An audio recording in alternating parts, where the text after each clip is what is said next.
اللهم صل وسلم وبارك على سيدنا محمد وعلى اله واصحابه اجمعين. ازيكم يا حبايبي، عاملين ايه؟ انا اميره احمد ودي قناتي. لو اول مره تشوفوني او تزوروني فعلوا زر الجرس واشتركوا في القناه عشان يوصلكم كل جديد. النهارده جايبه لنا يا اميره، النهارده جايبه لكم كفته الجمبري يا جماعه. من نص كيلو جمبري عملنا العظمه اللي انتوا شايفينها دي. عملنا كفته جمبري بالرز نفس طريقه كفته الرز باللحمه، عملناها بالظبط بتريكات اقل شويه، وشلنا حاجات وحطينا حاجات وزودنا حاجات ونقصنا حاجات من كفته الجمبري غير كفته اللحمه شويه. يعني لازم يكون الرز بتاع كفته الجمبري بنطحنه. مش شرط خالص في كفته الرز ان احنا نطحنه، بنضرب كل المكونات في بعض وبتطلع زي الفل معانا. ويلا بينا عشان ما اطولش عليكم واطول الفيديو عليكم واطول الوقت بتاع الفيديو عليكم، بحبكم في الله. يلا بينا نخش على الفيديو، نخش على مقاديرنا ونشوف مكوناتنا ايه، ونشوف كفتة الجمبري عملناها النهارده ازاي. سموا بالله وصلوا على رسول الله، ويلا بينا نخش على الفيديو بتاعنا.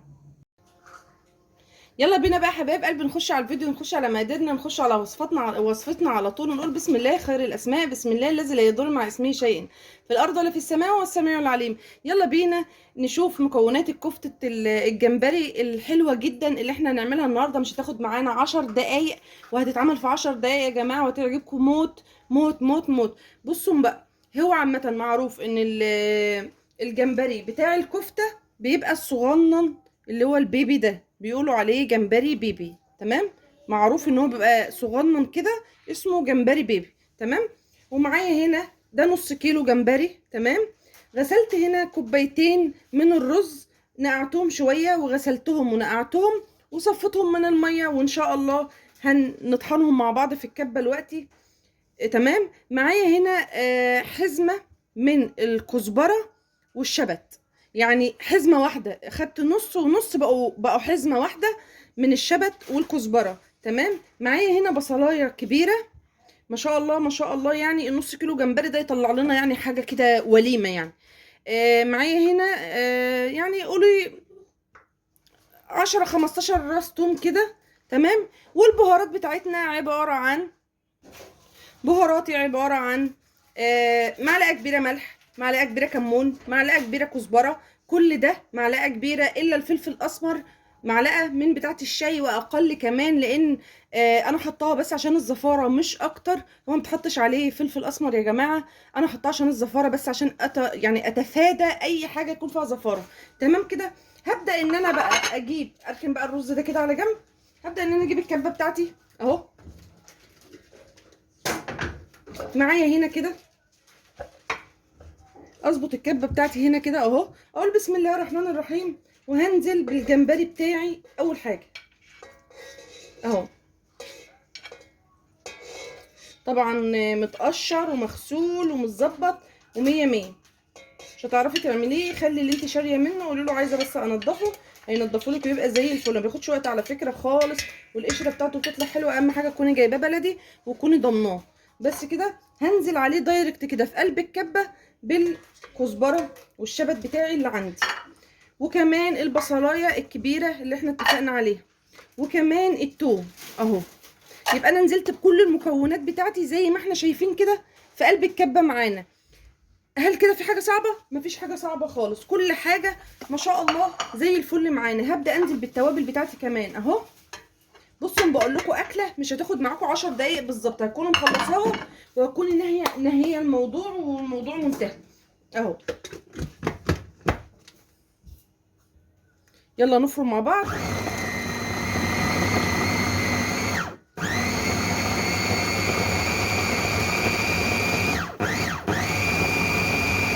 في المرحله دي نعمي نعمي بقى على قد ما تقدري.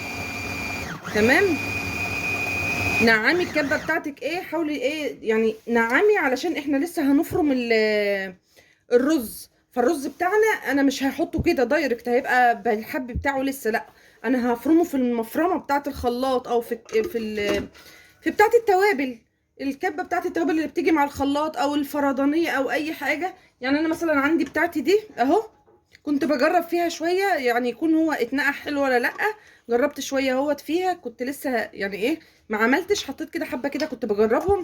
يعني عندك دي اشتغلي، عندك بتاعه الخلاط اللي هي بتاعه التوابل اشتغلي، مفيش حاجه بتاثر في المطبخ خالص يا جماعه، ولا حاجه هتوقفنا، وهنعمل احسن الحاجات في البيت بتاعه المطاعم، وهنطلع احسن من المطاعم كمان ان شاء الله رب العالمين. يعني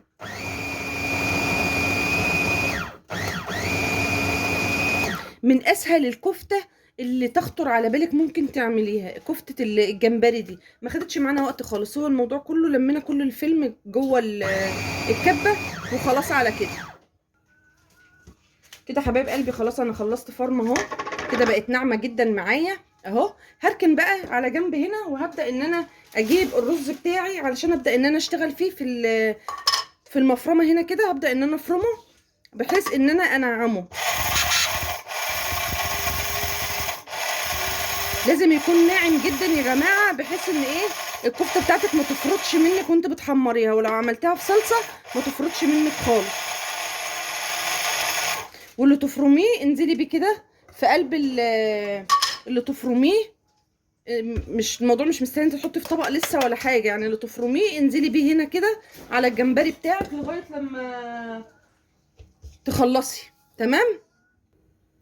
وكده حبايب قلبي اخر شويه هم كانوا معايا من الرز اهو، هنزل بيهم على المكونات بتاعتي اهو كده بالشكل ده كده اهو. هفرم بقى ايه الخليط بتاعي ده كله، الجمبري بالخضار بالبصل بالثوم بكله بالرز بقى. بعد ما عملته هبدأ ان انا اخلط خلطة كمان عشان يبقى كده اكتملت الكفتة بتاعتي. تمام كده.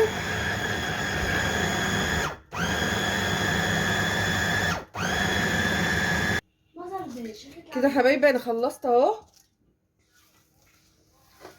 انا خلصت اهوت الكفتة بتاعتي، شايفين عاملة ازاي زي الفل. هحطها في حاجة بقى زي ما احنا شايفين كده،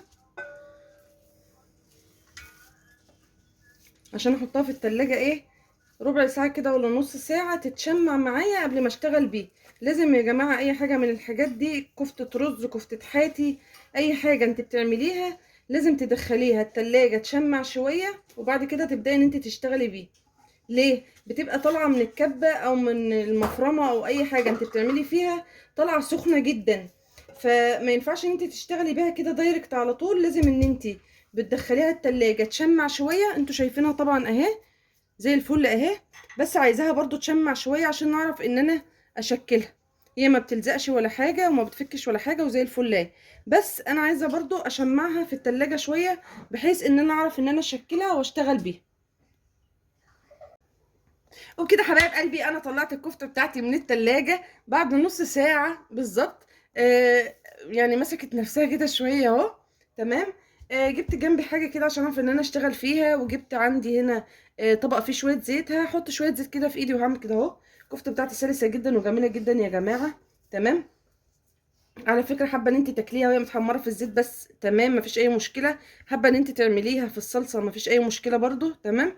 انا بحب الكفتة دايما عندي ان يبقى الطعم الرز باين فيها يا جماعة، سواء كفتة اللحمة كفتة الجمبري اي كفتة انا بستعملها بحب ان انا الرز يبقى باين فيها. تمام كده اهو. انت بقى عايزة تنعمي اكتر نعمي، انا بحبها خشنة كده شوية، بحس ان انا يعني الرز لما بيبقى خشن كده بتبقى احلى. تمام كده. فهتصبعيها التصبيعه اللي انت حباها، وهتعملي تعمليها بقى كور، تعمليها دواير، تعمليها زي ما انت عايزه تعمليها مش هتفرق خالص، تعمليها صوابع مش هتفرق خالص. هي كفته الجمبري يعني الطعم غير طعم الرز خالص يا جماعه. اهم حاجه انت ايه بلي ايدك كده زيت بحيث ان هي العجينه ما تلزقش في ايدك وتبقى سلسه، وتشتغلي فيها كده على طول. تمام اهو. وتكوني جنبك بقى الزيت بتاعك تحمري فيه، وبعد ما تحمري عايزه تحطيها بقى في صلصه تعملي بصلايه كده وتنزليها في صلصه تمام مفيش اي مشكله خالص.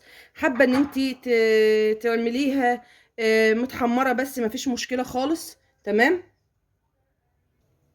يلا حبايب قلبي بقى انا عملت كده شويه لسه هكمل ان شاء الله. يلا بقى نعمل اختبار، انا حطيت الزيت بتاعي سخن اهو.